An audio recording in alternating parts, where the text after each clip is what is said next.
Why were those security guards stood down mid-shift at the Novatel Hotel? Well, no, it's really clear to be detailed about this. Victoria Police provide security. Private companies don't provide security, and the Alfred has made that clear. This is a program that's being transitioned. It's a very different program, obviously, to what it was, and it will potentially have to change again once we get to a point where we've got international flights coming back. So there'll be a scale and a volume there that is certainly much greater than what it is now.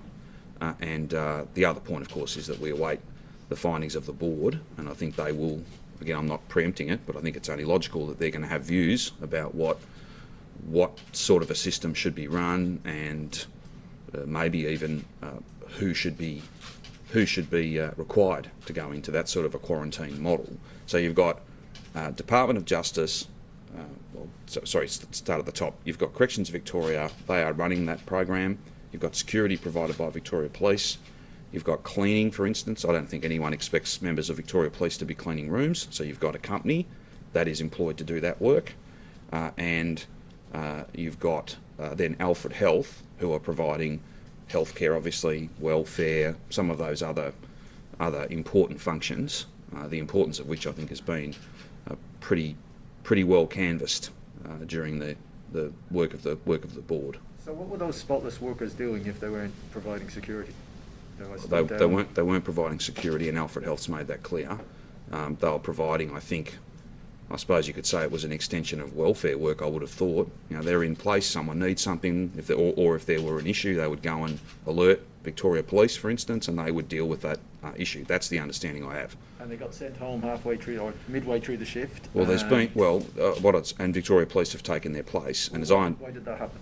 Sorry? Why did that occur? Well, as I understand it, there are a series of different points at which the program is changing and evolving, and I couldn't, for instance, as I stand here now, say to you that is the last change. There is a program to transition, and I suppose the best example of that is that we have gone from Grand Chancellor and the Brady. The Brady's now closed, as I'm advised this morning, as part of that program. That didn't happen yesterday. That's a program that's part of a long-term piece of work, and they have gone to the Novatel South Wharf. So it's not settled in that there's. Well, I can't list for you what the next 3-4 changes will be, but it's not necessarily settled, and it'll continue to evolve, and it can, because we've got the freeze on international arrivals coming back. But of course, it will need to be finally landed so that it can then be in whatever form, by which I mean how many rooms will be needed, stepped up to scale once we've got flights coming back here. Sure, but sending workers home before they've concluded their shift isn't really consistent with the transitional process, is it? Well, again, this is what's occurred. That's the advice I have. I can't provide you any further background to that. The health worker's told The Age that she fears that the practices of spotless staff in hotel quarantine could spark a third wave of coronavirus. She says, quote unquote, when international flights start again, Victoria will be screwed. How and why do we still have poorly trained casual workers working in hotel quarantine, particularly when you've personally assured us that these environments are now being treated like hospitals? I don't necessarily agree with the conclusion you've drawn about the quality of training or the... This health worker does. Well, there's an unnamed health worker. She's entitled, whomever that might be, to have a view. That's not the advice that's been provided to me in terms of training and in terms of the terms under which those people are employed. That's not consistent with the advice that's been provided to me. So just to clarify, you're saying Victoria Police were guarding the hotel. Spotless workers who are security staff were there as a support staff, not for security, and that they were removed halfway during their fitness. I would refer you to the Alfred Health statement, which makes it very clear that they were not providing security. But they are security staff hired by... Well, no. Then if you're not providing security, then you're not security staff. The statement of Alfred Health makes that very clear. Victoria Police are providing the security there, Alex. They are providing the security there. And there are... something that the ADF could do, possibly? Why are we still using casual work staff when there's clearly consistently problems when we have the offer of additional Alex, federal staff? I don't think the ADF are going to be cleaning rooms. So I don't think Victoria But you Police... said that these people weren't cleaners. You said that they were No, they're supporting providing... Victoria Police. That's right. And again, they're So not are they providing... cleaners, or are they security staff, Well, again, or are I'll they just- support workers? Which one are they? Well, as I've just said to you, have a look at what Alfred Health has said. Alfred Health has made it very clear they don't provide security. So they're not providing security. The site is secured by Victoria Police. And why again did Victoria Police come in and take these people off their shift in the middle of the shift? Well, there's a transition, a plan to a new set of arrangements that's unfolding. For instance, if you'd asked me, say, 2 or 3 weeks ago, would we be going from Grand Chancellor to Brady, Grand Chancellor and Brady to Grand Chancellor and Novatel South Wharf, I probably would have said to you that I wasn't aware of that. Yet there have been plans for some time, as I take it, to transition away from the Brady Hotel to the Novatel South Wharf. So there is change in this program, and there is an ability to implement that change because it's only got about 100 people in it, the vast majority of which are people who have voluntarily and in fact asked us to house them because they don't have domestic arrangements that would be suitable. There are a small number of international arrivals who, for compassionate grounds, have been granted an exemption to come. That's a fairly small number. But it's a very different program dealing with a very different risk profile, dealing with different cohorts of people. It will, of course, you're right to say, I think we're all right to acknowledge that it will have to change yet again in weeks and months ahead once we finish up with many thousands of people coming back via international flights. Premier, you're not seriously expecting us to believe that it was part of the plan for people to leave their work mid-shift, though, are you? Well, again, I can't provide you any further details than I have. I'm more than happy to ask the question for you and provide you with whatever further information I've got. And what was the reason for moving from Brady to Novatel? I'm not certain. I think we should probably acknowledge and thank the Brady Hotel for the work that they've done over a considerable period of time. But I don't have any further details beyond that. If I can provide any further, I will. Are you confident that we have learnt from the mistakes that were made the first time round and that those mistakes aren't still being perpetuated in that environment? Yes, I am. What gives you that confidence given what we've read in the papers today? Well, I've got advice. I haven't got... When people provide me advice, then they actually put their name to it, which I think is really a very important thing. I'm not having a go at anybody who decides to speak to a journalist. That's everyone's right. But I don't think there's an equivalence between a comment, as you've taken me to, and the advice that I've got from various departments and agencies. I'm confident that the arrangements we have in place are vastly different to those which we have all become very well aware of through the work of the board.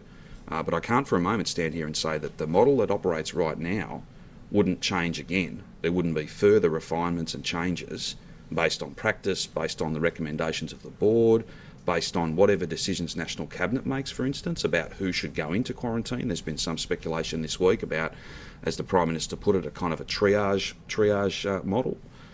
All of those things are not yet settled, but I'm confident that that's a secure environment and people are doing the very best that they can. And the reason I say that, to your question, is that's the advice I've got.